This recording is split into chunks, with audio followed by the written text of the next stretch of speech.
Salut mon pote, cette semaine, on s'intéresse à lui. Tu l'as reconnu, c'est Walid Regragui, le sélectionneur du Maroc. C'est le premier sélectionneur africain à atteindre les quarts de finale du mondial. Alors qui est-il? D'où vient-il? Voici son histoire.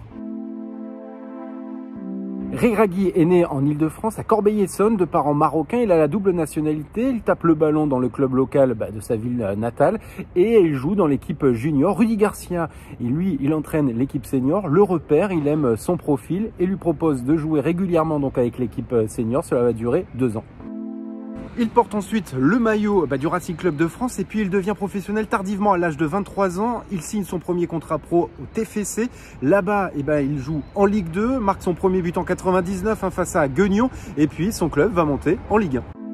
Ses bonnes performances lui permettent d'être appelé en équipe nationale du Maroc. Il sera l'un des hommes essentiels forts de Zaki, le sélectionneur. Il participe à la CAN 2004, il a atteint la finale perdue, il sera même élu meilleur défenseur de la compétition et il sera aussi de la partie pour la CAN 2006. Une saison en Ligue 1, son club est relégué, elle connaît des difficultés financières et il décide de se séparer de Regragui. Regragui ne trouve pas de nouveau club et il se retrouve donc au chômage pendant 6 mois. Il rebondit à l'AC Ajaccio, là-bas il enchaîne les matchs, les bonnes performances et remporte son premier titre champion de Ligue 2.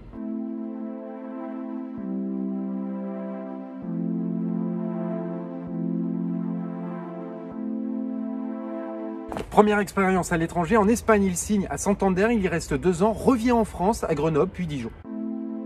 Il termine sa carrière de footballeur dans le club de Fleury-Mérogis. C'est là-bas qu'il va débuter sa reconversion en tant qu'entraîneur. Il passe ses diplômes en France, mais c'est le Maroc qui va lui donner sa chance. Il devient adjoint du sélectionneur. Taoussi, il participe donc en tant qu'adjoint à la CAN et la CAN sera ratée en 2012.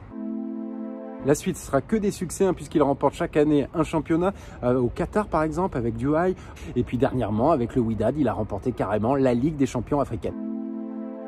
3 mois avant le mondial, il devient sélectionneur du Maroc à la place de Vahid El-Elozic. Ses missions, rappeler les placardisés, notamment Ziyech ou encore ramener un climat serein au sein de la sélection. C'était un challenge qui était un peu fou de prendre l'équipe à ce moment-là. Donc quand c'est ton pays, t'as pas le temps de réfléchir. Mais ensuite, avec le staff, on a mis un plan en place et on savait qu'on n'avait qu'un rassemblement avant la Coupe du Monde. Donc, il fallait absolument que j'aille voir pratiquement tous les joueurs individuellement, passer du temps avec eux pour qu'on puisse gagner du temps, pour qu'ils puissent me connaître et puis pour que moi, je puisse aussi les connaître. Il s'inspire des méthodes de travail et des discours de Roland Courbis, Alain Giresse, Nouzaré. Tout le monde s'est fait un grand match à Fredga. Pourquoi? Parce que tout le monde a couru. Tout le monde a couru. Va dans le coin, faites les appels. Après, tu vas faire 2-3 appels, après, viens, prends le ballon. Vous courez. Comme Fosé est rentré 3 minutes, je l'ai vu revenir à bloc. Là, ouais, lui, il a envie de jouer.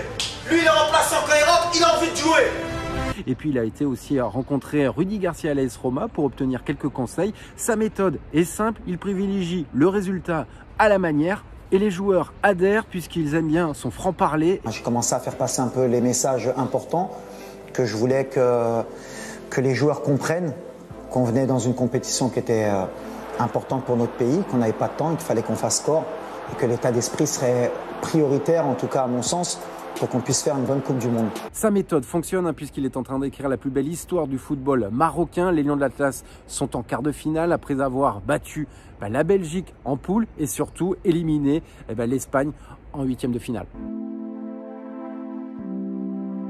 C'est historique pour le Maroc, c'est historique pour l'Afrique. On avait dit qu'on était venu pour représenter l'Afrique, pour dire que notre niveau avait augmenté. Vous avez vu aujourd'hui sur le plan tactique, je pense qu'on a été énorme. Il devrait avoir énormément de sollicitations après ce mondial réussi. Son contrat expire en 2026. Voilà mon gars, tu connais un peu plus Walid Regragui. N'hésite pas à commenter, liker et puis à proposer d'autres joueurs. On se retrouve très vite pour une nouvelle vidéo. Et abonne-toi, pas si bête. Je peux vous dire qu'ils sont sur les rotules, mais pour le pays, ils sont prêts à mourir. Et ça, on ne va pas lâcher. On est en mission.